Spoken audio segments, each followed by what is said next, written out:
qui honnêtement va embaucher quelqu'un sur une patte? Je veux dire, les employeurs préfèrent payer la taxe hein, que d'embaucher quelqu'un qui forcément va pas tenir la route. Et ça c'est humain, je veux dire.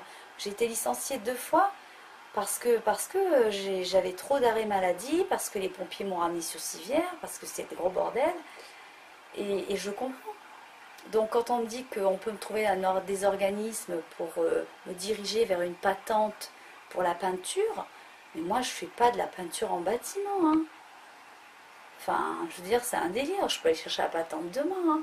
Moi, c'est pour. Au départ, j'ai fait ces toiles pour.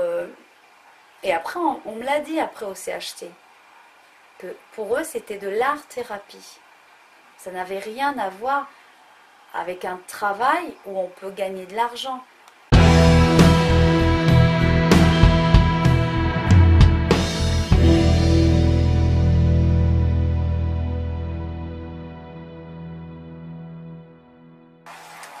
Et il y a quelqu'un de la CEF aussi. Donc la CEF, c'est pour reclasser les gens en situation de handicap au travail, qui m'a dit, mais ça ne vous déplairait pas de retravailler ou de... Voilà. Je lui ai dit, mais c'est pas que je ne veux pas. Comme j'essaie de leur expliquer, c'est que je peux plus. C'est pas plus compliqué que ça. J'ai déjà du mal à me traîner moi-même.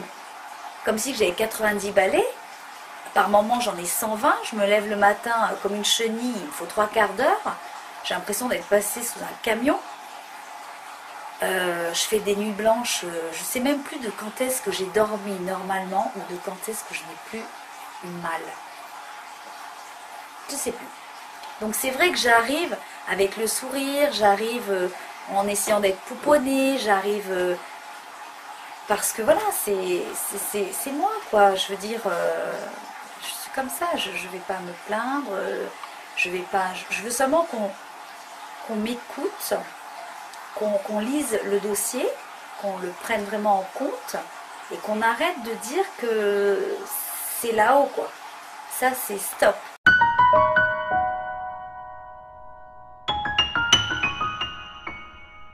Parce qu'à l'époque j'étais dans la merde, il a fallu vendre des bijoux de famille, il a fallu faire les marchés, il a fallu que ma fille fasse femme de ménage, nounou, enfin bref. On a essayé de se débrouiller comme on pouvait. Voilà. Donc c'est vrai qu'heureusement que j'ai la maison de papa. Alors tout le monde dit, j'ai entendu des gens hein, dire ouais mais bon t'as la maison de ton père. Quand on va à la maison de ton père, ils se disent elle n'est pas dans le besoin quoi. Et ça me scie les pattes aussi.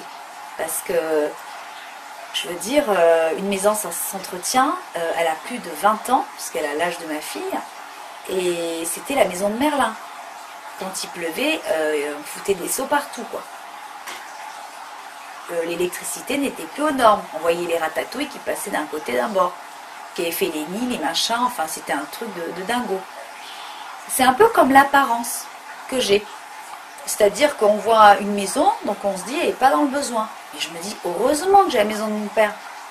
Parce que je serais à la rue, avec 2 enfants. Et que les gens n'ont rien à foutre. Les gens de l'administration qui sont à la clim derrière un bureau. Parce que ils ne peuvent pas comprendre. Mais je voudrais qu'ils essayent d'être plus indulgents et tolérants. Je ne leur demande pas de la pitié, mais d'écouter, putain, d'écouter ce que des spécialistes peuvent leur dire ou leur écrire.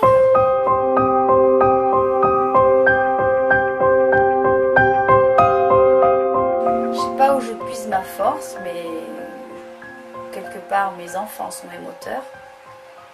Et puis j'ai cette force de caractère que j'ai pas envie de baisser les bras parce que je souffre déjà assez comme ça. Alors c'est pas en plus pour me plaindre et me dire bon allez stop on arrête. Non, c'est pas dans mon tempérament. Puis je voudrais que ça fasse un peu une boule de neige. Pour moi, forcément, pour mon fils et puis pour les autres. Parce que je me doute bien que les situations comme ça, il y a pire, quoi.